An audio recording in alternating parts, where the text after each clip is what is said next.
Olá, sejam bem-vindos a mais uma videoaula, certo? De língua portuguesa. Nós já nos conhecemos, sou a professora Joyce e nós estamos estudando o material 3, isso mesmo, essa já é a nossa quinta videoaula do material 3. Nós já vimos aí, então, a interpretação daquele primeiro texto, as questões, corrigimos, estudamos sobre a importância dos sinais de pontuação, sobre os principais usos aí dos sinais de pontuação. Falei para vocês fazerem de tarefa na última videoaula, vocês se lembram? Realmente verificarem aí o emprego desses sinais, que vocês lessem o material novamente, que vocês dessem uma estudadinha, fizessem as anotações, porque a partir dessa aula, então, vocês terão vários exercícios para fazer, várias atividades, que é o que nós vamos ver agora. Venham comigo, então, vamos lá? Olha só, aqui a gente tem o texto 2, tá? É uma tirinha da Leloca. E ela se chama Quando Eu Crescer. Então, olha aí no primeiro quadrinho. Quando eu crescer, quero ser astronauta. Mas como você vai conseguir isso? Você não gosta de estudar, né? Então, não sei se vocês se recordam. Quem são os personagens aí? São cobrinhas, né? São cobras, sempre. E eu tenho aqui, essa de lacinho é a Leloca e o de topetinho é o irmão da Leloca, tá? E aí ela fica, então, impressionada. Mas como que você vai ser astronauta? Você não gosta de estudar? Maninha, hoje em dia o computador faz tudo pra gente. É só apertar uns botões e pronto. Então, acabei de resolver. Quero ser jornalista. Pra quê? Para fazer uma reportagem sobre a primeira cobra perdida no espaço, né? Então, ela vai ser jornalista, ela decidiu ser jornalista. Por quê? Vai fazer uma reportagem sobre a primeira cobra perdida no espaço. Qual vai ser a primeira cobra perdida no espaço?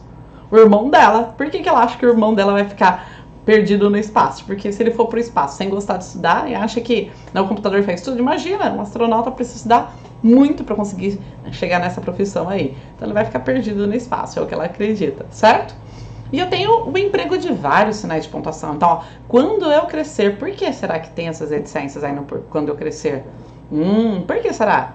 Quando eu crescer, ele deixa aberto, vai ter mais coisas que serão ditas, né? Quando eu crescer, olha lá, é a primeira fala dele, né? Então, ele vai dizer mais, vai dizer, quero ser astronauta. Lembre-se do que eu falei para vocês, que sempre em tirinhas, histórias em quadrinhos, eu vou ter muito uso aí de pontos de exclamação para enfatizar as entonações, as diversas, né, os diversos sentimentos que podem estar envolvidos, tá bom?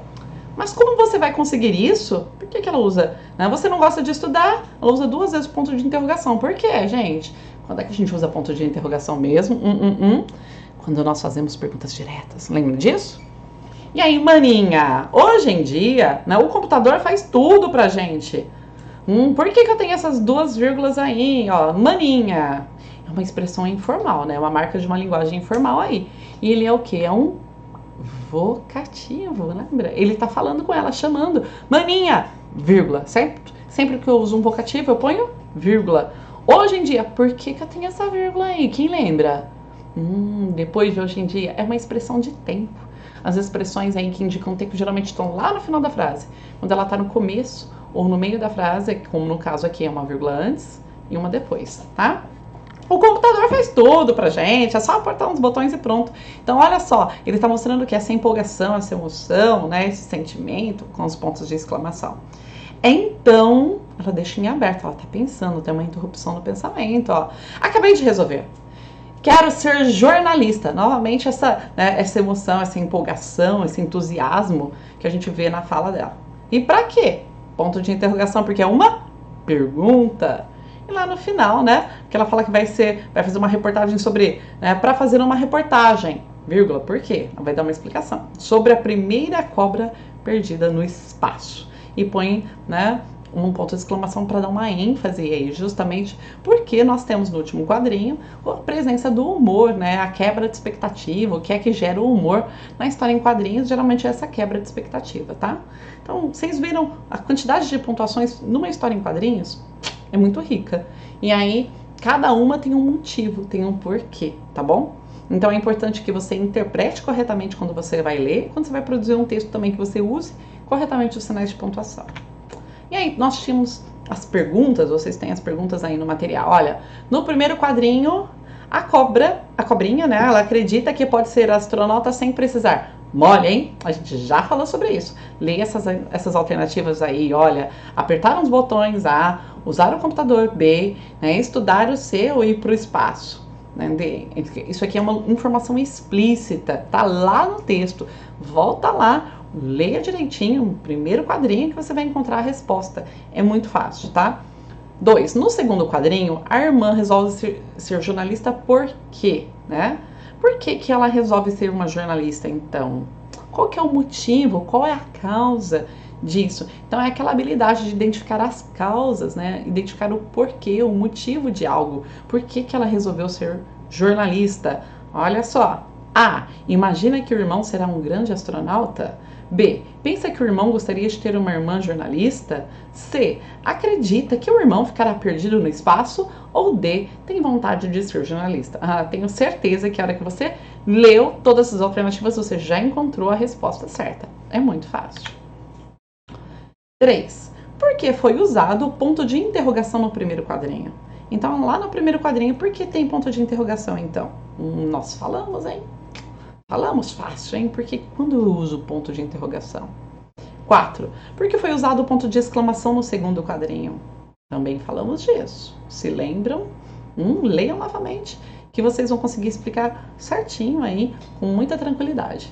E a 5. Por que foram usadas as reticências em Quando Eu Crescer? Reticências. Tem tanto lá no título quanto na primeira fala aí do irmão da Leloca. Falamos também já disso. Fácil. Olha lá, olha as alternativas. Você vai identificar na hora, tenho certeza. Olha, A, para indicar algo que iria acontecer. B, para indicar uma repetição. C, para indicar uma pergunta. Ou D, para indicar uma dúvida. Qual é, então, a resposta correta? É muito fácil, gente. Vocês vão fazer com muita tranquilidade, tenho certeza. E aí, em seguida, vocês tinham o texto 3, tá? O texto 3 era bem curtinho, é uma piadinha. Muito fácil também. Olha, o médico pergunta ao paciente: o senhor tomou o remédio que eu lhe receitei? O paciente responde: impossível, doutor. O vidro tinha um rótulo que dizia: conserve fechado. Já pararam para pensar então? Olha qual que é o humor da piada, né? Por que sempre uma piada, o sentido dela, né, o humor, ele tá justamente numa informação implícita, numa informação que não foi dita. E aí, por que é engraçado? Olha, o médico pergunta para o paciente: o senhor tomou um remédio que eu lhe receitei? Isso é normal, né? O paciente responde: impossível, doutor. O vidro tinha um rótulo que dizia: conserve fechado. Peraí, o que significa conserve fechado?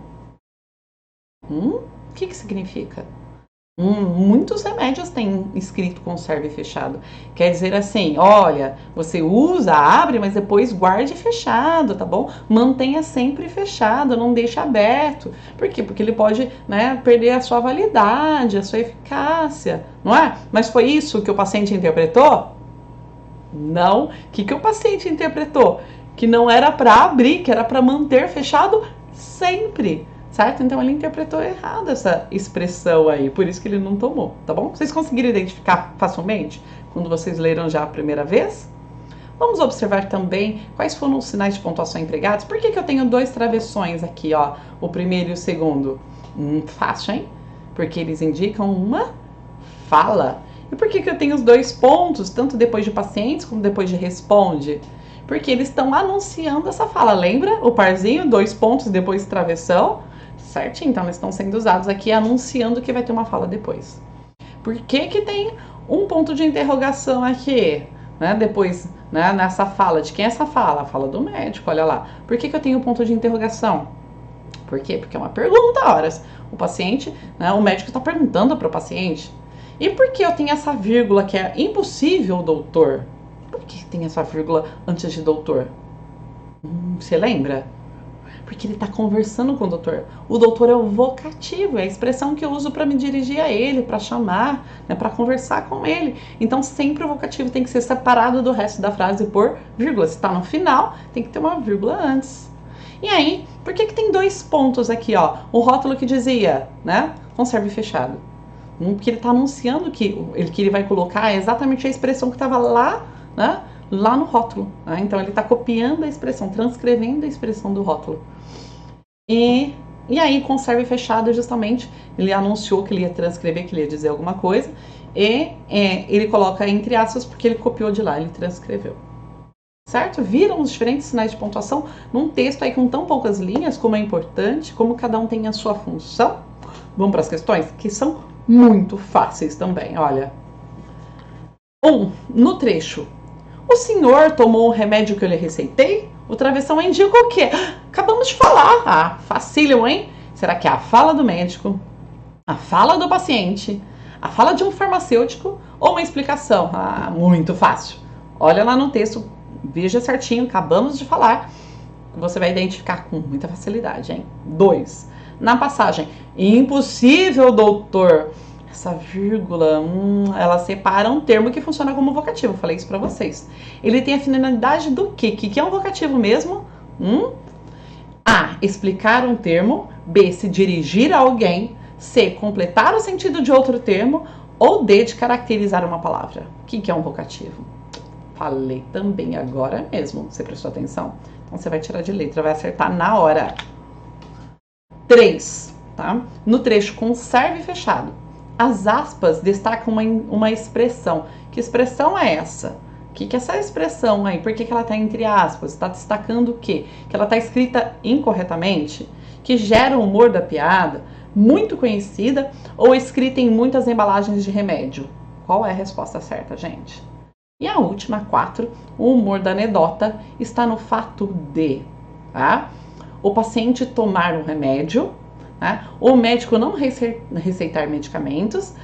C. O paciente confundir uma expressão. Ou D. O vidro do remédio estar quebrado. O que é que gera humor? Por que é engraçado esse texto? Como que ele fez a interpretação? Tá bom? Então essa dica que eu dou também é muito fácil. Gente, vocês vão fazer com muita tranquilidade, mas essa atividade aqui. E nós vamos para a última atividade, certo? A última atividade era um testamento que está aí na página 7. Olha só, imagina a seguinte situação, né? Tinha um homem que estava lá para morrer, muito mal, doente, e ele pede, por favor, me dá uma caneta e eu vou deixar o meu testamento, né? E ele deixou o seguinte testamento, olha, ele escreveu assim, deixe os meus bens à minha irmã, não ao meu sobrinho, jamais será paga a conta do alfaiate, nada dou aos pobres. Só que ele morreu antes de pontuar o texto, gente. Antes de colocar as devidas pontuações, ele morreu. E aí, será que essa falta de pontuação vai gerar problema? Muito. Por quê? Imagina o seguinte, que ficaram sabendo que, né, esse homem deixou os bens dele para alguém e, como ele mencionou, a irmã, o sobrinho, o alfaiate, que seria tipo uma espécie de... é um homem que costura roupas masculinas, geralmente roupas mais elegantes, tipo ternos, coisas assim, né? E os pobres. Imagina então que eles ficaram sabendo e eles foram lá para pegar esse texto e ver como que eles poderiam pontuar esse texto para que cada um recebesse a herança, para que cada um recebesse os bens, tá? Então aqui é um desafio. Vocês devem pontuar esse texto de uma forma que favoreça. Você vai escrever, né, 4 vezes exatamente as mesmas palavras, exatamente o mesmo texto, tá bom? Então, para a irmã, para o sobrinho, para o alfaiate e para os pobres. Que é uma dica aí no material, a linha ela tá pequena, provavelmente não vai caber aí. Faça no caderno que você vai ter mais tranquilidade para fazer esse exercício, tá? Então, copie novamente esse trecho que tá aqui em laranja, em cada uma delas, ó. Deixo meus bens à minha irmã, não ao meu sobrinho, jamais será paga a conta do alfaiate, nada dou aos pobres. E aí a sua missão é que você deixe, então, que você modifique somente a pontuação. Você pode mudar, às vezes, a letra maiúscula, por exemplo, né? Se você colocar um ponto final, alguma coisa assim, ponto de interrogação, de exclamação. Mas a sua missão é que, mudando a pontuação, em cada uma das vezes que você escrever o seu texto, é alguém diferente que vai receber, né, aqueles bens. Será que você vai conseguir? Quer ver uma dica? Vou fazer. Eu não tenho um jeito só não tenho uma única resposta, tá? Não existe uma única resposta correta. Mas eu vou dar uma dica para vocês. Primeira coisa, é importante que às vezes você use pontos de interrogação. É a minha dica. Segunda, eu vou ler, certo? Para auxiliá-las, eu vou ler como seria, né, um jeito possível para deixar para cada um deles, e aí você interpreta e pensa que sinal de pontuação que você precisa para ter essa entonação. Combinado? Vamos lá, olha. Então, para deixar para a irmã, ó, deixo os meus bens à minha irmã, não ao meu sobrinho. Jamais será paga a conta do alfaiate.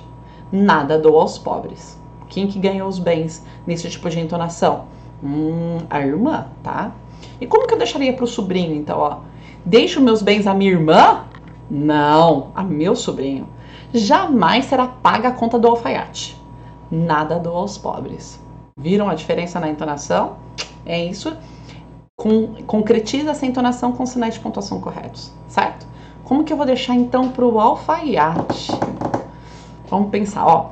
Deixo meus bens à minha irmã? Não. Ao meu sobrinho, jamais. Será paga a conta do alfaiate. Nada dou aos pobres. Viu quem ganhou? Quem foi que ganhou os bens nesse caso? O alfaiate. E como que vai ficar para os pobres então? Que mudança eu preciso fazer? Olha, deixo meus bens à minha irmã? Não. Ao meu sobrinho? Jamais. Será pagar a conta do alfaiate? Nada. Dou aos pobres. Aqui quem ganha então nessa última frase foram os pobres. Viram como ficou mais fácil? Agora reescrevam então, como eu falei, esse trechinho que está em laranja 4 vezes, não pode colocar nenhuma palavra a mais, nem tirar nenhuma palavra, só modifica o sinal de pontuação e aí na próxima semana nós vamos fazer a correção de tudo e eu vou explicar para vocês a proposta, daí a produção de texto. Façam então esses exercícios, não esqueçam, tirem foto, manda o professor de vocês, tá? Eu já fiz, então assista a próxima aula, assista a correção, porque nós vamos então corrigir e encerrar o material na próxima aula. Um beijo, foi muito bom estar aqui com vocês hoje, espero que vocês tenham curtido, gostado como eu, e a gente se vê então na última aula desse material na semana que vem. Até mais!